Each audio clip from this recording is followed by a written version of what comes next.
I think the team, the club I'm playing now in, is a project that began 3.5 years ago. With all the respect, what happened before that, I think the club was born the day that the Qatari took over this club. Non, l'histoire du Paris Saint-Germain ne se résume pas à Zlatan Ibrahimovic. Le PSG, c'est autant Ibra, Georges Weah et Laurent Blanc que Jean-Paul Belmondo et Juste Fontaine. Le ballon est à 25 ou 30 mètres. On ne se casse pas le front, on appelle François et tu mets une praline.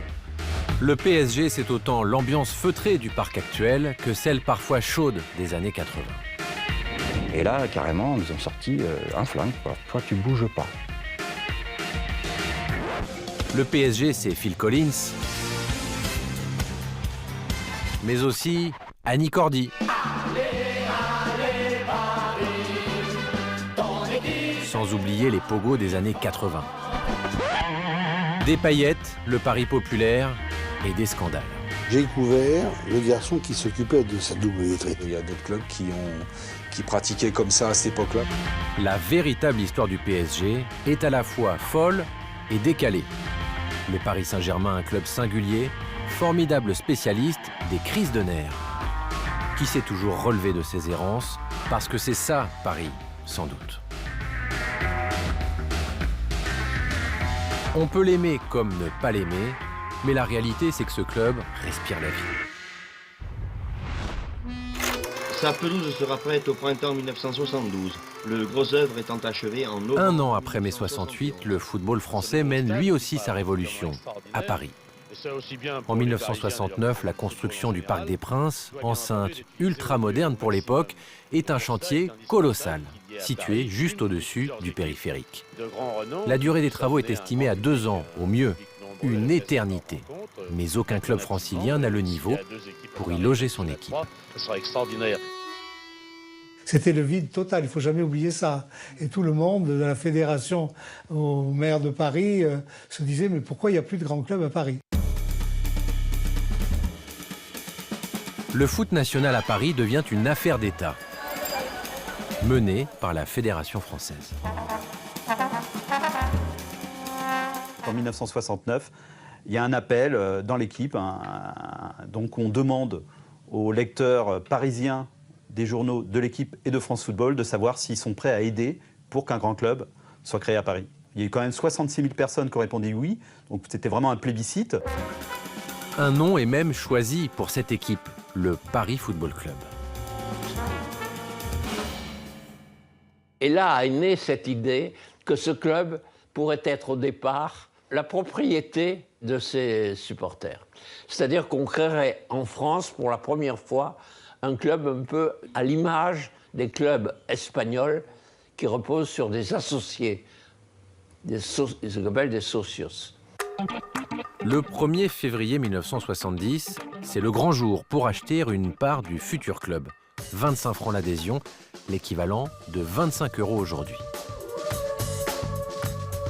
La campagne est annoncée dans l'équipe. France Football et une émission spéciale d'Europe 1 mobilisent les vedettes de l'époque. Enrico Macias, Mireille Mathieu, Eddie Mitchell. Pierre Bellemare, l'animateur radio, dirige les auditeurs de la région vers les 148 points de vente. L'opération est un succès inespéré. Le PFC compte désormais 17 000 propriétaires, mais pas de stade ni de joueurs. Fort de ce plébiscite, les dirigeants du Paris Football Club exigent de débuter le championnat en Division 1 dès leur première saison en 1970-1971. Évidemment, tous les clubs de première division ne sont pas d'accord, n'acceptent pas que ce club qui n'existe pas arrive directement en première division. Donc ça va être un échec dans un premier temps, car malheureusement, le monde du football n'est pas prêt à accepter qu'un club arrive comme ça en première division, même si c'est Paris. Après des tentatives de fusion avec des clubs de province de l'élite, Henri Patrel, vice-président de la FFF, soumet une idée inattendue. Une association avec le club de Saint-Germain, dont il est le président, alors en 2e division. Proposition acceptée, Paris et la banlieue cossue de Saint-Germain dans les Yvelines créent le Paris Saint-Germain Football Club. À peine fondé, les dirigeants rêvent de grandeur. Le premier joueur professionnel engagé n'est autre que le capitaine de l'équipe de France, Jean Djorkaeff, 30 ans. Le joueur prend un énorme risque en acceptant de rejoindre un club de D2. C'était un choix difficile parce que je me dis, si jamais je redescends, je ne pourrais plus jouer en équipe de France. J'étais très content de venir, mais aussi très content de pouvoir montrer que même en deuxième division, on est capable éventuellement de faire des bons matchs, voilà, des bons résultats. Nous, enfants du football de Saint-Germain, des équipes de jeunes, à voir arriver pour nous le capitaine de l'équipe de France, et puis d'autres joueurs, et Mitterrand, et même un champion d'Europe avec Cruz. C'est quelque chose de magique. On débute dans le truc, donc on joue à Saint-Germain, c'est mieux au lieu de jouer donc au parc, vous voyez, donc bon, ça fait un peu amateur, c'est mieux, mais ça fait rien, On était conscients qu'on avait un rôle à jouer, nous. Hein. Le Paris Saint-Germain, à gauche en maillot sombre, était au complet cet après-midi pour son premier match officiel depuis sa création à Poitiers pour le début du championnat de division nationale. D'entrée, les Parisiens dominent. Ils bénéficient de 3 corners consécutifs. Djorkaeff, Fite Duval appuie les attaques qui sont menées le plus souvent par Brasse, le numéro 11. Et finalement, c'est sur un coup franc de 20 mètres que Paris Saint-Germain va obtenir l'égalisation. Mais il y a eu une telle ambiance au niveau des quelques supporters qu'il y avait, donc au niveau des dirigeants, que nous, on voulait à tout prix faire des résultats. À la surprise générale, le Paris Saint-Germain accède à la D1 dès sa première saison. Annie Cordy fait alors la montée du club de la capitale.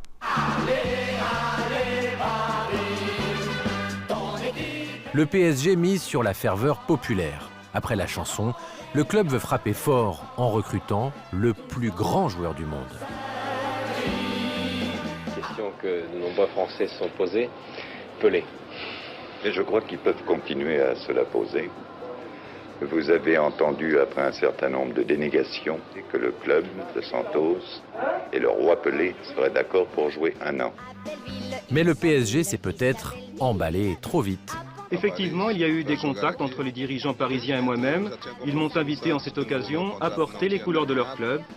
Mais mon contrat avec Santos n'était pas terminé et j'ai toujours exprimé le désir d'achever ma carrière à Santos, le seul club que j'ai connu. Le PSG FC se tourne vers un autre champion du monde de la Seleção, Joël Camargo, recommandé par le roi Pelé lui-même. Sauf que le premier Brésilien de l'histoire du Paris Saint-Germain sera une étoile filante. Un bilan catastrophique, 2 matchs joués et un passage par l'hôpital psychiatrique. Dépressif, il fuyait le Brésil, coupable d'un accident de la route meurtrier. Après ce recrutement raté, le Paris Saint-Germain Football Club connaît sa première crise, et probablement la plus grave. La 3e année, le Parc des Princes donc, est fini. La ville de Paris veut que ça soit Paris sans Saint-Germain. Donc il y a une vraie guerre entre déjà la mairie de Paris, puisque certains veulent encore quand même que ça reste le Paris Saint-Germain, mais surtout avec les élus de Saint-Germain qui, eux, ont l'impression, excusez-moi d'être un peu cocu dans cette histoire. Les dirigeants du club doivent trancher pour ou contre un Paris sans Saint-Germain. Oui, cela voulait dire accepter la subvention de 800 000 francs du Conseil de Paris, et cela voulait dire aussi que Paris Saint-Germain disparaissait pour devenir Paris Football Club. Henri Patrel annonce un vote favorable à la section professionnelle et donc à un club qui deviendrait Paris Football Club à nouveau, quoi. Ont exprimé le oui 623. Donc le oui qui l'emporte et le conseil d'administration se réunira pour donner la suite à cette assemblée générale. Mais décidément à Paris, rien ne se passe comme dans les autres clubs. Mon père et un autre dirigeant, qui je crois s'appelait M. Vallot, avaient fait leur petit compte avec leurs crayons et leurs papiers, et vont voir Henri Patrel en lui disant « on n'est pas d'accord avec le compte qui vient d'être publié ». Supporters et opposants manifestaient bruyamment, mais 20 minutes plus tard, coup de théâtre, on avait repointé les résultats. Et on demande à recompter les voix, quoi. Et histoire fait que le résultat est inversé. Les oui 623 et les non 316, il n'y a donc pas le quorum des 2 tiers. Pour 3 voix donc, tout était remis en cause, Paris Saint-Germain restait Paris Saint-Germain. À peine mariés, Parisiens et Saint-Germanois divorcent et font rire la France du foot. La fédération, qui voulait un seul grand club à Paris, se retrouve avec 2 clubs, le PFC en D1 et le PSG, qui conserve son nom, d'Henri Patrel, en D3. Désormais sans aucun joueur professionnel dans ses rangs, les jours du Paris Saint-Germain semblent compter. Mais miracle à la fin de la saison 1972-73, le Paris Saint-Germain, deuxième de Division 3, accède en D2 grâce au désistement de Quevilly, incapable d'assumer une montée pour raisons financières. On se dit alors que rien ne peut plus arriver au PSG.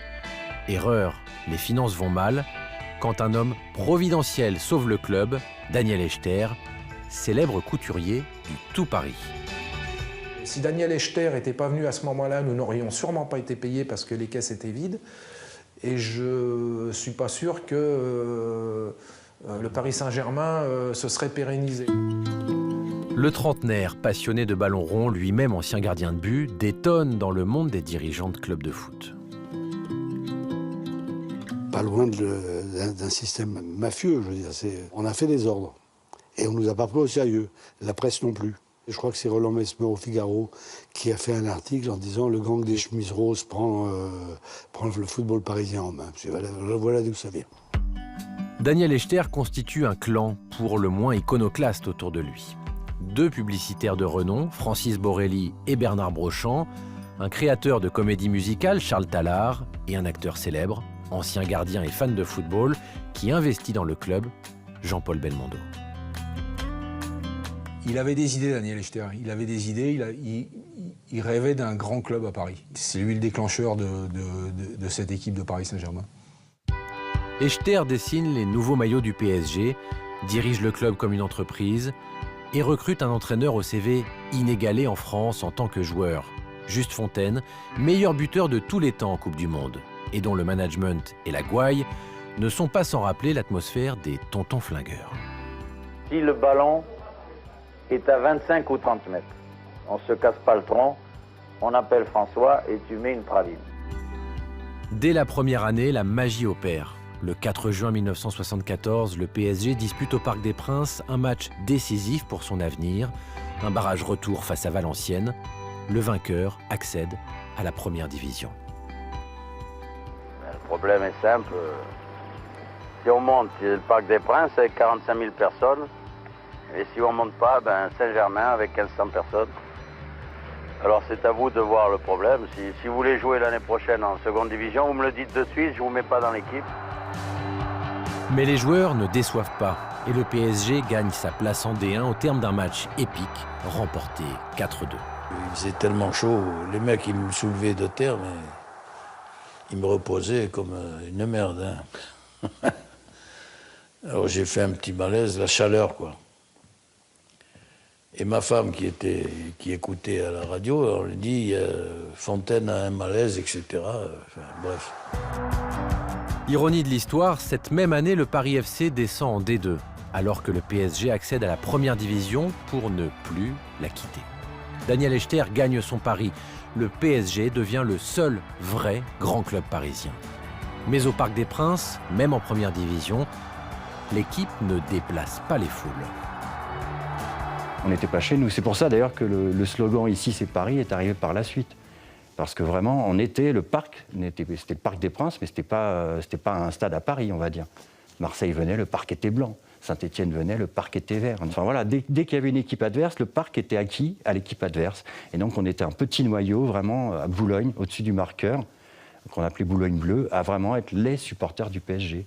Parce que je dirais en tribune présidentielle, où il y avait peut-être quelques supporters du PSG, c'était pas des vraiment supporters, c'était un peu qu'on appelle ça la jet-set parisienne. Le club attire alors les jeunes supporters dans la tribune K, puis en tribune Boulogne, grâce à des tarifs très attractifs.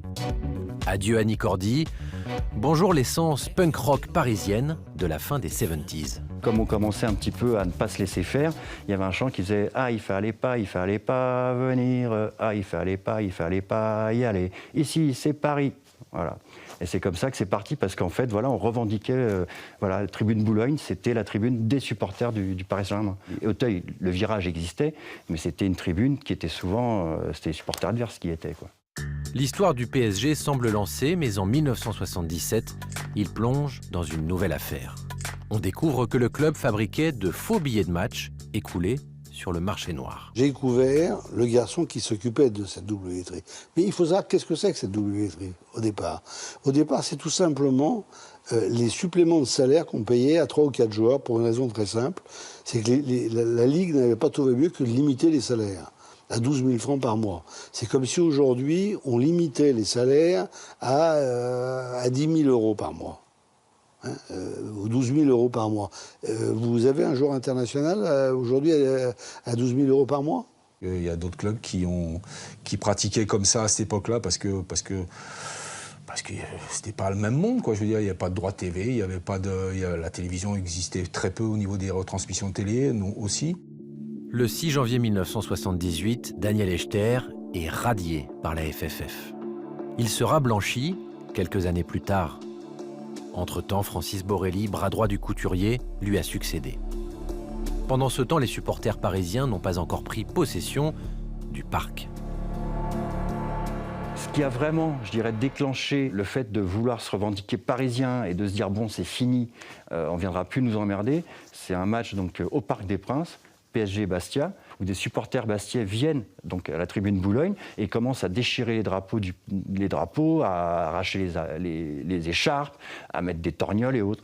Et donc nous, les plus virulents, si je puis dire, enfin, en tant que punk, en tant qu'un, je sais pas, enfin voilà, on n'a pas admis ce qui se passait, et donc on est monté vers le haut de la tribune Boulogne bleue, justement pour aller vers les supporters bastiais, pour justement se battre avec eux, quoi, pour arrêter ce qu'ils étaient en train de faire, quoi. Et là, carrément, ils ont sorti un flingue, quoi. Enfin, moi j'ai eu un flingue carrément, voilà, toi tu bouges pas, voilà. Supporter de Bastia qui sort un flingue dans le Parc des Princes, quoi. Et suite à ça, c'est là où on s'est dit, bah, c'est fini, on ne sortira plus un flingue, on ne nous emmerdera plus, et personne ne viendra chez nous, c'est chez nous ici, voilà. En 4 ans, le président Francis Borrelli fait grandir le club de la capitale. Et le 15 mai 1982, le PSG affronte les Verts de Michel Platini au Parc des Princes en finale de la Coupe de France. Le suspense est intense. La finale se joue au tir au but. Est-ce qu'il y a des garçons qui veulent tirer le premier pénalty? Je lève la main de suite, il tourne la tête, il nomme quelqu'un d'autre. Deuxième pénalty qui veut tirer, je lève encore la main, il nomme quelqu'un d'autre. Et jusqu'à les 5 premiers, voilà. Et les 5 premiers, je voulais tirer et non. Il n'avait peut-être pas confiance en moi, je ne sais pas. Et au 6e, j'ai dit j'y vais. Voilà, j'y vais. Et Christian Lopez avait raté son tir au but. Et voilà, et ouais, grand moment. Ce soir-là, pour la première fois, Paris devient vraiment magique. Borrelli avec son petit sac, son petit truc en Bézanville, là, dans lequel il avait un talisman, je ne sais pas ce que c'était, parce qu'il n'a jamais voulu dire ce qu'il avait dedans, et effectivement qui court comme ça sur le terrain, et puis qui embrasse la pelouse entourée de photographes. Francis, quoi, là on voit vraiment qui il était, quoi, je veux dire, le mec capable de faire n'importe quoi, n'importe quand, avec beaucoup de cœur, 12 ans seulement après sa création, Paris est installé dans l'élite du football français, prêt à écrire quelques-unes de ses plus belles pages.